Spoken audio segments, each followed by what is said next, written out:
Hi friends, स्वागत है आप सबका अपना ही YouTube channel Arya tech point में। फ्रेंड्स, इस वीडियो में बात करने जा रहे हैं वर्कशॉप टेक्नीशियन 3। अगर कोई वर्कशॉप में ज्वाइन करता है तो ट्रेनिंग पीरियड के बाद उसकी कितनी सैलरी होगा, उसको हम सैलरी स्लिप देखेंगे उसका। और ये भी बात करते हैं फ्रेंड्स कि आजकल एएलपी से ज्यादा वर्कशॉप की नौकरी को पसंद किया जा रहा है। क्यों किया जा रहा है, इसकी खास वजह है कि वर्कशॉप में इंसेंटिव मिलता है। चाहे आप हेल्पर हो, चाहे टेक्नीशियन 3 हो या टेक्नीशियन 2 हो, टेक्नीशियन 1 हो, उसकी पोस्ट के हिसाब से इंसेंटिव दिया जाता है और इंसेंटिव अच्छा खासा रहता है फ्रेंड्स।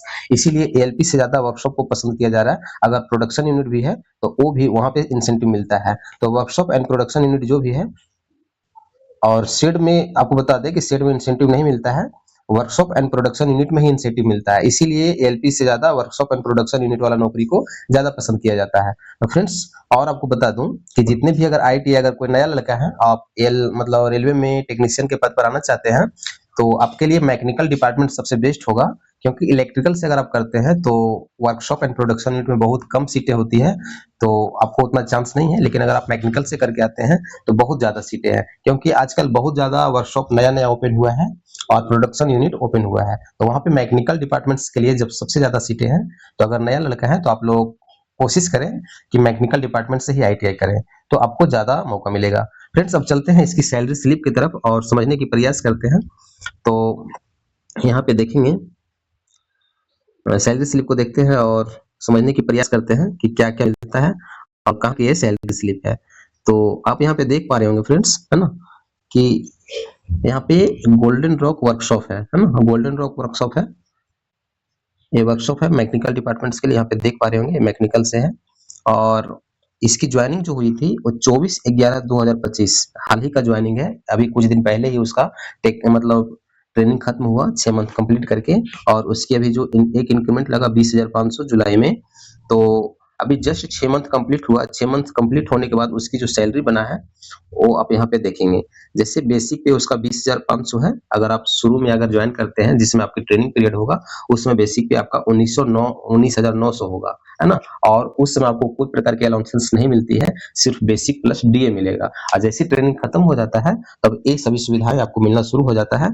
जैसे आप यहाँ पे देख पा रहे होंगे, जैसे इसका कंप्लीट हुआ तो बेसिक पे इसका 20,500 और डीए इसका 12,300। जैसे अभी जो चल रहा है 60% है ना, और ये जुलाई में अभी 2 या 3% फिर इंक्रीज होगा तो 62 से 63% हो जाएगा।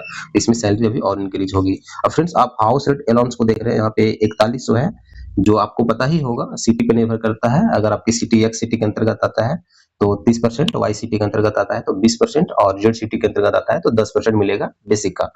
तो ये वाई सिटी के अंतर्गत आता है तो यहाँ पे 20% बेसिक का मिला है ना। तो 4100 हो गया। उसके बाद एरियर्स ऑफ एचआरए, है ना, एचआरए का एरियर्स मिला। जैसे 15 दिन की 12 दिन हुआ था खास, उसके बाद ही अलाउंसेस का मिलना शुरू हुआ, तो इसके लिए एचआरए मिला। ट्रांसपोर्ट अलाउंस 1440 रुपया। फ्रेंड्स, इस प्रकार से आप यहाँ पे देख पा रहे होंगे कि इंसेंटिव नहीं मिला। तो इंसेंटिव नहीं मिला तो बात किया गया यहाँ पे कि क्यों नहीं मिला, तो बोला गया है कि इस बार सैलरी इस पे नहीं मतलब चढ़ाया गया है। अगला जो मंथ आएगा उस समय मिलना शुरू हो जाएगा। क्योंकि फ्रेंड्स, जब आप काम करना शुरू करते हैं ट्रेनिंग पीरियड के बाद, तब से ही शुरू मतलब इंसेंटिव जो है वो रिकॉर्ड होना शुरू होता है। तो उसकी अगला मंथ की सैलरी में जुड़ कर आता है। तो अगला मंथ की सैलरी में इसकी इंसेंटिव जुड़ करके आएगा।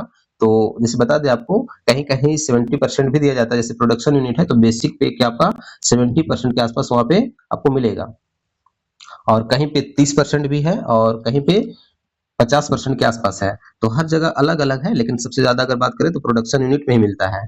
फ्रेंड्स, आप लोग समझ गए होंगे। जैसे अगर प्रोडक्शन यूनिट की बात करें तो जैसे प्रोडक्शन यूनिट में हमको पता चला है कि 70% के आसपास भी इंसेंटिव मिलता है। तो फ्रेंड्स, आप सोच सकते हैं कि जो प्रोडक्शन यूनिट में अगर ज्वाइन करेगा तो उसकी सैलरी कितना होगा। एएलपी से भी ज्यादा उसकी सैलरी बनेगा फ्रेंड्स, है ना।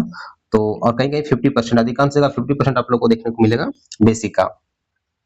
तो ये जो बेसिक है इसका 50% के आसपास मिलता है। जैसे हेल्पर है तो हेल्पर का कुछ और मिलेगा। टेक्नीशियन 3, अगर टेक्नीशियन 3 जैसे है तो टेक्नीशियन 3 के बोला गया है कि 7,500 से 8,000 के आसपास इसकी इंसेंटिव मिलेगा। तो आप यहाँ पे ऐड कर सकते हैं। जैसे इसकी ग्रॉस सैलरी 40,500 हुआ, अगर इंसेंटिव मिलता है 7,500 के आसपास, तो आप यहाँ पे जोड़ सकते हैं कि 7,500 अगर जोड़ेंगे तो यहाँ पे हो जाएगा 48,000 इसकी ग्रॉस पे, है ना।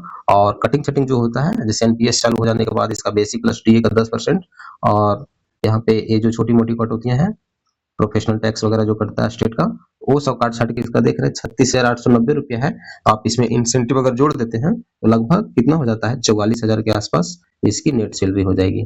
तो फ्रेंड्स इसका अगर अगला मंथ की जो नेक्स्ट सैलरी आएगा जिसमें इंसेंटिव जुड़ करके आएगा, उस पे भी हम वीडियो बना करके आप लोग को दिखाएंगे कि कितना सैलरी आया है। तो फिलहाल अभी इतना जो इसमें इंसेंटिव नहीं है, अगर इंसेंटिव जुड़ के आता तो 44,000 के आसपास रहता।